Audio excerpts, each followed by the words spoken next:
Excuse me, thank you, sir.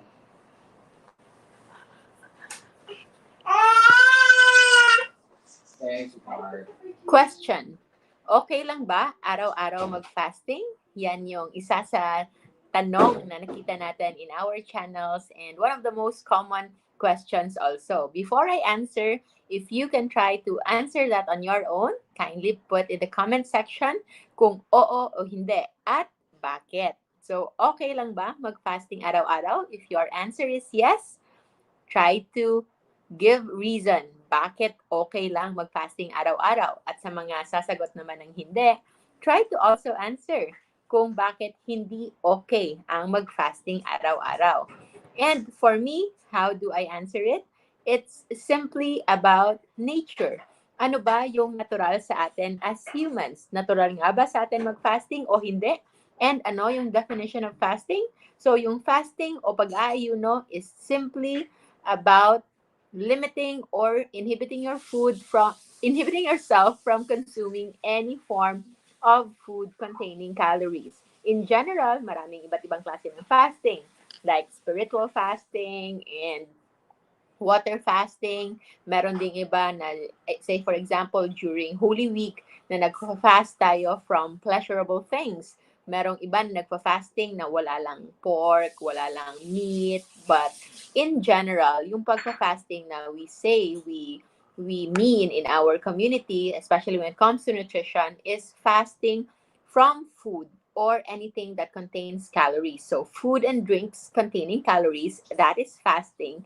At sa definition naman, by 10 to 12 hours, it's already considered as fasting.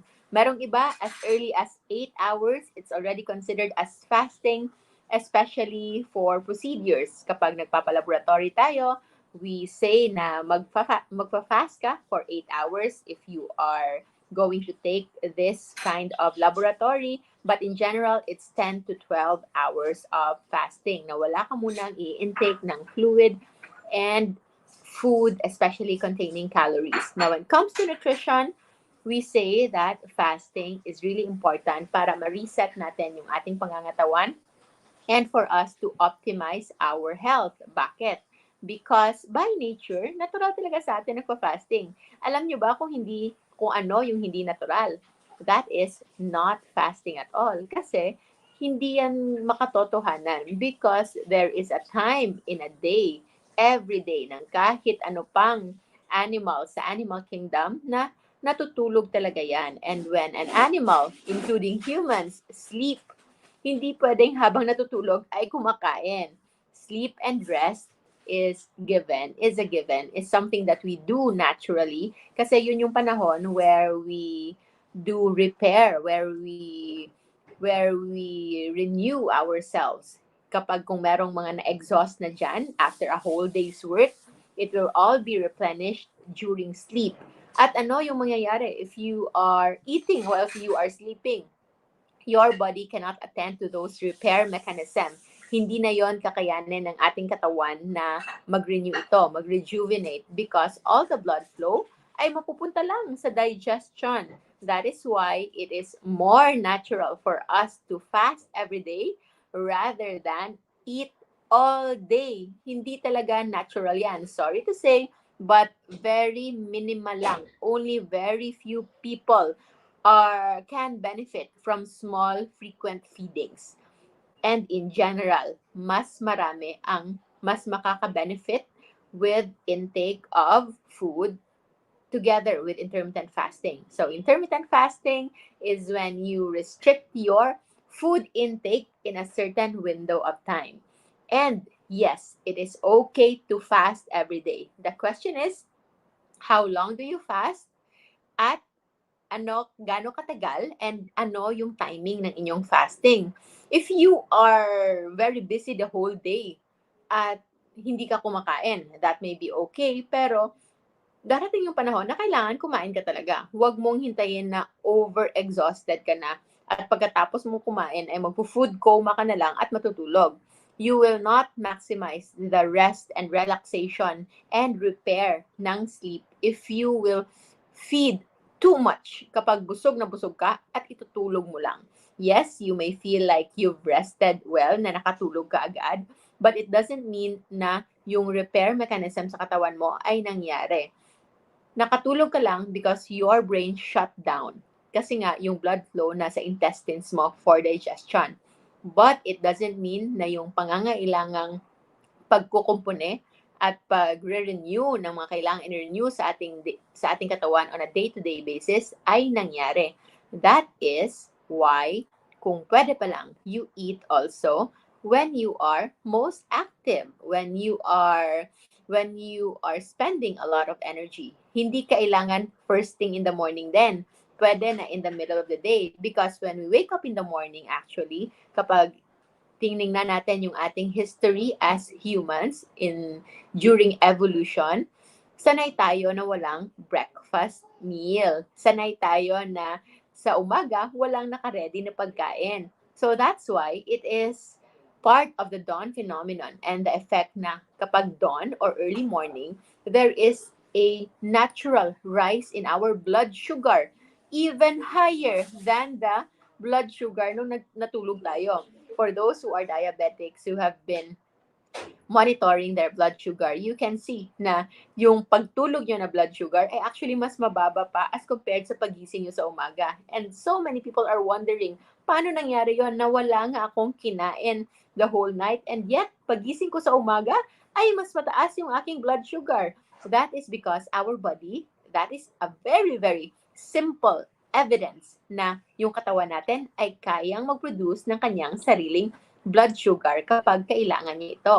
And nasanay na yung katawan nating tao for the last millions of years na nag-evolve tayo to produce its own sugar, especially in the morning. Kasi yun yung panahon na walang pagkain and we have to go looking for food, either to hunt or to travel places na maghanap ng pagmakakain o mangisdaman or whatever food that we can find. Nagtatrabaho tayo sa umaga and we can maximize that dawn phenomenon, yung pagtaas ng blood sugar natin sa umaga by actually utilizing it. Gamitin natin yung extra blood sugar na ginawa ng ating liver for us to use. Pero ano yung nakasanayan natin ngayon? Mataas na nga yung ating blood sugar sa umaga, ay kumain pa tayo ng pandesal, ng kanin, ng kamote, ng kape na 3-in-1 na merong kasabay na biskwit at kung ano-ano pa, or meron pang mga chocolate drinks at mga kung ano pang inumin na nilalagyan ng asukal just because we are about to start our day, not knowing na before we even took those food, bago tayo kumain nun, ay meron na palang nagawa na produce na glucose yung ating liver for us to use. That is why no wonder marami sa ating mga fellow Filipinos are struggling with diabetes. Kahit pa sinasabing hindi sila kumakain ng mga matamis na pagkain, hindi sila nagsisweets because they are overeating on a day-to-day basis. So what is not safe? What is not safe actually is for you to eat too much and too often.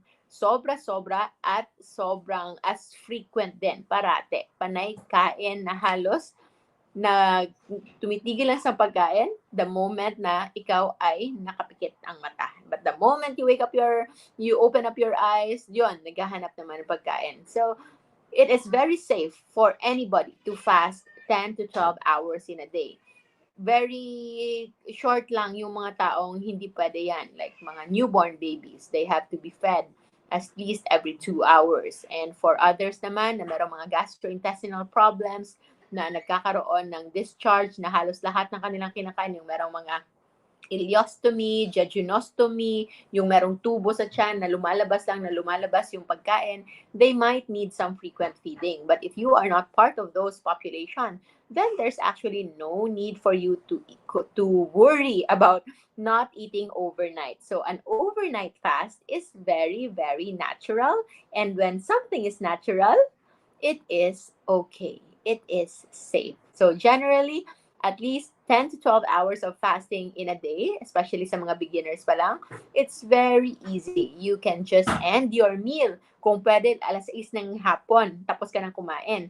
But if it's a little extended, then 7 p.m., maximum 8 p.m. sa mga nagsisimula pa lang, you can have your dinner around that time. And by 8 o'clock in the morning, kung meron kayong breakfast routine with your family, kahit pa alam mo na ngayon na meron kang extra glucose na na-produce na ng iyong liver for you to use in the morning.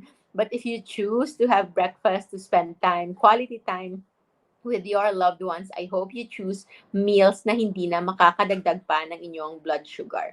But the food that can actually activate ketosis, the food that can make you fat adapted, na kahit pa kumakain kayo, ay eto ay maka-activate pa rin ng fat burning. And that is the low carb way of eating, and that is a riceless way of eating low carb. So, and it's very seldom for me to eat late, but I've scheduled a date with my sister, and this one is cooked by my brother-in-law, Ken Chu. So, I'm in my sister's place, the One Chu Love place, and eto yung food namin. It's salmon and cream cheese on top. Baked salmon and cream cheese, and yun lang. Wala nang kahit anong rice, and we just have low carb food na binili lang namin pang extender lang. And because ngayon lang kami nagkita ulit. I've been away for a couple of days, but since clingy kaming pamilya, we already miss each other so much na we feel like celebrating. And we also have some special drinks like this one. This is kombucha. So, nothing sponsored here. You can make your own kombucha. Actually, naghahanap ako ng homemade kombucha dito in Metro Manila. If you have suggestions ng mga sugar-free kombucha na over-fermented, gusto ko kasi yung over-fermented kasi para na siyang suka at maasim na, yun yung gustong-gusto ko.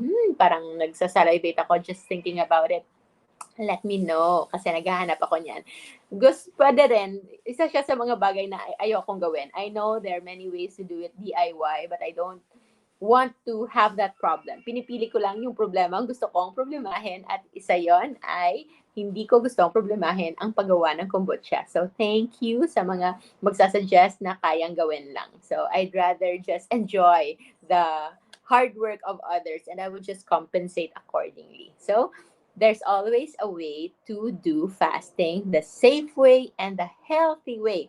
Meron tayong videos on how to do fasting safely, how to do fasting for beginners, and for the general public. For those na merong mga medical concerns, mostly, we suggest to consult your doctor about it. Talk to your doctor about it, or you can do a consultation with our low-carb physician. So marami tayong in-house low-carb physicians who can guide you and tell you if you are safe to fast or not. And for those naman na merong mga medications, meron ng mga dinaramdam na sakit, then it is better to really work with a physician and do low carb and fasting the safe and guided way para naman hindi tayo magkaroon ng mga komplikasyon. Huwag basta-basta. There are so many videos we made already regarding different conditions, but it doesn't mean it's applicable to you right away. Always practice safe practice of doing low carb and fasting. We also have a low carb and fasting masterclass if you wish to know more about it. So yan, mag-goodbye. Mag-goodbye na ako dahil andito na aking mga kadate. Magpakita lang aking mga kadate. The one true love wife, my sister Kat, and the husband and the cook, the chef, dahil wala dito si Admin Cha. Yan! Si One True Love. Si Mr. One True Love and si Mrs. One True Love. Yan. So, kakain na kaming dalawa. Yay! Finally! Kakarating ko lang. Galing pa akong Cebu and work. And nandito na ako sa aking original mommy. Mommy, I love you. Mommy. I'm the bearer of the mommy. You're the bearer of the mommy. And ikaw ang aking original mommy. Pero sino nagpalaki sa'yo? Ang mommy. Mommy? Nagpalaki sa iyong puso. Mwah! No, si One True Love. Nandiyan lang. Pinapalaki pa rin niya until now. Very good. Very good. You be a good girl. Okay? So, you're 8 years old now. Anong pinangasawa mo siya? Ano na yung, niya? Yung mental attitude na age niya. So ano yun? Correcting minors. Correcting minors sa Palawan. Tayo. 5. Oh, kindergarten? I'm so happy. Grade 2 na ko. That's a very, very big leap, no? Congratulations also to your nurturer and to our chef for tonight. So we will enjoy our food. At kami ay mag-date muna dito. Ako ay magiging third wheel na naman. And it's okay. Thank you, everybody. I'll see you in our next video. Remember to stay low carb so that we all stay safe. Bye! Bye-bye! Bye-bye! Wait lang. Tagal-tagal na babay na to. Makita niyo muna.